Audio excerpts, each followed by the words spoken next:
Hi everyone, Delhi university के under graduate admission 2025 का official bulletin of information release हो गया है। आज हम देखेंगे क्या क्या इंपॉर्टेंट चीज़ें इस बुलेटिन ऑफ इंफॉर्मेशन में आप लोगों को बताई गई हैं। इसके अलावा सीयूटी का फॉर्म ऑलरेडी निकल चुका है। ये फॉर्म भरना कैसे है सीयूटी का, उस वीडियो का लिंक आपको डिस्क्रिप्शन बॉक्स में मिल जाएगा। तो आइए देखते हैं इस ऑफिशियल प्रोस्पेक्टस में क्या क्या इंपॉर्टेंट बातें बताई जा रही हैं। ये बोलते हैं भाई, रेगुलर कॉलेजेस में जो एडमिशन है वो केवल और केवल सीयूटी के मार्क्स के बेसिस पर होगा। सीयूटी का फॉर्म भरने के बाद यूनिवर्सिटी के काउंसलिंग प्रोसेस शुरू होगा, जिसमें आपको अप्लाई करना पड़ेगा, जिसे हम कॉमन सीट अलोकेशन सिस्टम भी बोलते हैं। इस बारे में डिटेल इन्फॉर्मेशन जल्द ही यूनिवर्सिटी ऑफ दिल्ली की वेबसाइट पर नोटिफाई करी जाएगी। ये सब जो काउंसलिंग होता है ये सीयूटी के एग्जाम के रिजल्ट के बाद ही स्टार्ट होता है। इसके अलावा अगर आप एसओएल या एनसीवेब में एडमिशन लेना चाहते हो तो उसके लिए सीयूटी का कोई योगदान नहीं है, उसमें मेरिट बेसिस पर एडमिशन होते हैं। इनकी जानकारी के लिए आपको इन पर्टिकुलर डिपार्टमेंट की वेबसाइट चेक करनी होगी। आपकी इन्फॉर्मेशन के लिए मैं बता दूं दोस्तों, एसओएल के ऊपर डिटेल वीडियो हमने ऑलरेडी बनाई है, हम लिंक आपको डिस्क्रिप्शन बॉक्स में दे देंगे। और एनसीवेब के ऊपर जल्द ही हम डिटेल वीडियो लेकर आने वाले हैं। अगर आप एनसीवेब में इंटरेस्टेड हो तो हमारी उस वीडियो का इंतजार करें। इसके अलावा ये बोलते हैं कि एलिजिबिलिटी क्राइटेरिया के अंदर जो भी स्टूडेंट डीयू में अप्लाई करना चाहता है उसने अपना क्लास 12 एग्जामिनेशन सिंगल बोर्ड से करा होना चाहिए। ऐसा नहीं है कि 3 सब्जेक्ट किसी और बोर्ड के हैं, 2 सब्जेक्ट किसी और बोर्ड के हैं, ऐसा एक्सेप्टेबल नहीं है। इसके अलावा सीयूटी यूजी में केवल उन्हीं सब्जेक्ट में आप अपियर हो सकती हो, डोमेन या लैंग्वेज में, जो सब्जेक्ट आपने +2 में पढ़े हैं। वो सीयूटी का रूल आया था कि हम उन सब्जेक्ट में भी अलाउ कर रहे हैं जो आपने 12th में नहीं पढ़े। खैर डीयू का उससे कोई लेना देना नहीं है। डीयू ये बोलता है साहब कि जो सब्जेक्ट आपने +2 में पढ़ा है वही सब्जेक्ट में आप सीयूटी में अपियर हो सकते हो। और बाकी अगर ऐसा लगता है कि वो सब्जेक्ट आपका नहीं है तो उसका जो भी रिलेटेड सब्जेक्ट है उसमें आप अपियर हो सकते हो। जैसे और जिस भी प्रोग्राम का जो भी एलिजिबिलिटी क्राइटेरिया और जो भी सब्जेक्ट की रिक्वायरमेंट है उसके अकॉर्डिंग आपको अपियर होना पड़ेगा और उसी के अकॉर्डिंग आपकी मेरिट लिस्ट बनाई जाएगी। सीयूटी का फॉर्म भरते समय आप बहुत केयरफुल रहें, उसमें कोई करेक्शन की गुंजाइश ना आए, कोशिश इसी चीज़ की करें। हालांकि करेक्शन का टाइम दिया ज़रूर जाता है सीयूटी के फॉर्म में, लेकिन हर एक चीज़ में करेक्शन नहीं हो सकती। खासकर आपका नाम वगैरह जो है, डीओबी वगैरह जो है, ये आगे जाके इंटरलिंक हो जाती है यूनिवर्सिटी ऑफ दिल्ली के काउंसलिंग फॉर्म से। तो इसलिए प्लीज़ अपनी पर्सनल डिटेल्स तो एटलीस्ट बहुत केयरफुली प्रोवाइड करें। गैप ईयर अगर आपका है तो इसमें कोई दिक्कत वाली बात नहीं है। गैप ईयर का कोई भी लॉस नहीं होगा, उसको कोई भी डिमेरिट फेस करने को नहीं मिलेगा। इसके अलावा दोस्तों आपसे रिक्वेस्ट है कि आप डीयू की, एनटीए की ऑफिशियल साइट्स चेक करते रहें जब तक कि आपका एडमिशन प्रोसेस यूनिवर्सिटी के अंदर कंप्लीट नहीं हो जाता। अगर प्रोस्पेक्टस वगैरह में कुछ चेंजेस वगैरह आते हैं तो वेबसाइट पर नोटिफाई करे जाएंगे। इसके अलावा यहाँ पे ये लोग स्ट्रक्चर बता रहे हैं सीयूटी का, जैसे कुछ लैंग्वेजेस होता है, फिर डोमेन स्पेसिफिक सब्जेक्ट्स होते हैं, फिर जनरल एप्टीट्यूड टेस्ट होता है। ठीक है, जो भी सीयूटी में आप अपेयर होने वाले हो वो सब्जेक्ट आपने +2 में पढ़ा होना चाहिए।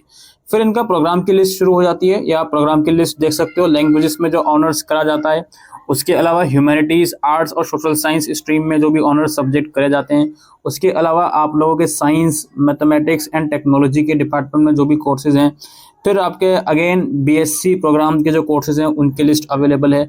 कॉमर्स मैनेजमेंट डिपार्टमेंट के जो कोर्सेज हैं, वोकेशनल कोर्सेज हैं, उनकी लिस्ट अवेलेबल है।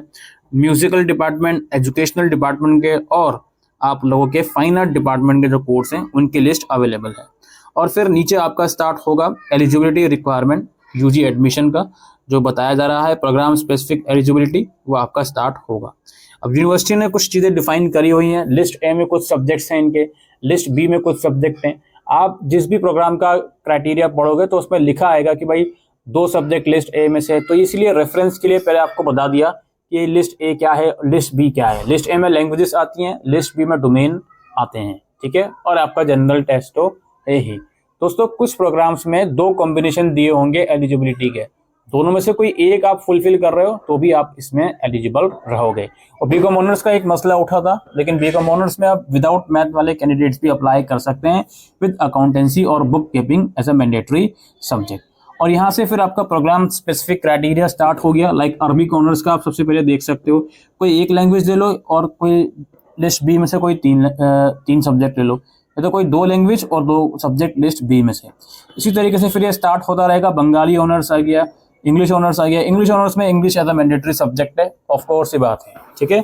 इस बार यूनिवर्सिटी ने 2 लैंग्वेजेस के भी ऑप्शन दिए हैं कॉम्बिनेशन में, तो आप इसको पढ़ सकते हो। और यहाँ पे कॉलेजेस की लिस्ट भी आपको नजर आएगी, किस कॉलेज में किस कैटेगरी के कितने स्टूडेंट एडमिशन ले सकते हैं, कितनी सीट्स हैं, वो भी आप यहाँ पर देख सकते हो। तो ये इसी तरीके से प्रोग्राम स्पेसिफिक क्राइटेरिया चलेगा दोस्तों, ये आप बहुत थॉरली रीड आउट कीजिएगा और उसके अकॉर्डिंगली CUET में अपने जो सब्जेक्ट सिलेक्शन है वो कीजिएगा।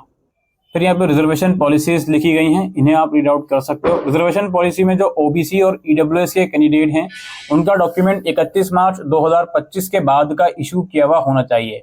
CUET के फॉर्म में पुराना डॉक्यूमेंट लगा सकते हो, उसमें कोई दिक्कत नहीं है अगर डॉक्यूमेंट मांगता है उसमें, ताकि DU काउंसलिंग के फॉर्म पे ये नया डॉक्यूमेंट जरूर होना चाहिए आपके पास।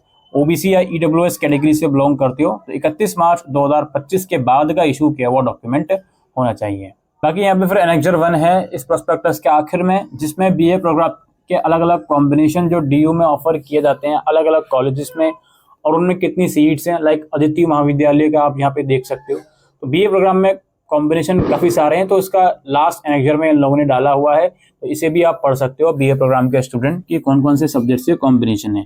अब BA प्रोग्राम में सिर्फ कुछ स्पेसिफिक क्राइटेरिया ये होता है कि अगर आप मैथमेटिक्स या computer science as a discipline subject choose करते हो तो वो सब्जेक्ट +2 में आपने पढ़ा होना चाहिए। बाकी जनरल क्राइटेरिया है सभी डिसिप्लिन के लिए। और इसमें जो अगर बच्चा language as a discipline choose कर रहा है उसके लिए रूल ये है कि उस लैंग्वेज की वर्किंग नॉलेज आपको पता होनी चाहिए। वो आपने पढ़ी है या नहीं वो नहीं मांग रहे हैं वो लोग, लेकिन वर्किंग नॉलेज जरूर से उसकी होनी चाहिए। ठीक है दोस्तों, तो यही इस वीडियो में एक इन्फॉर्मेशन हम देने आए थे regarding Delhi university official information bulletin 2025। उम्मीद करते हैं ये वीडियो आपको यूजफुल लगी हो, तो वीडियो को शेयर कीजिएगा। Thank you.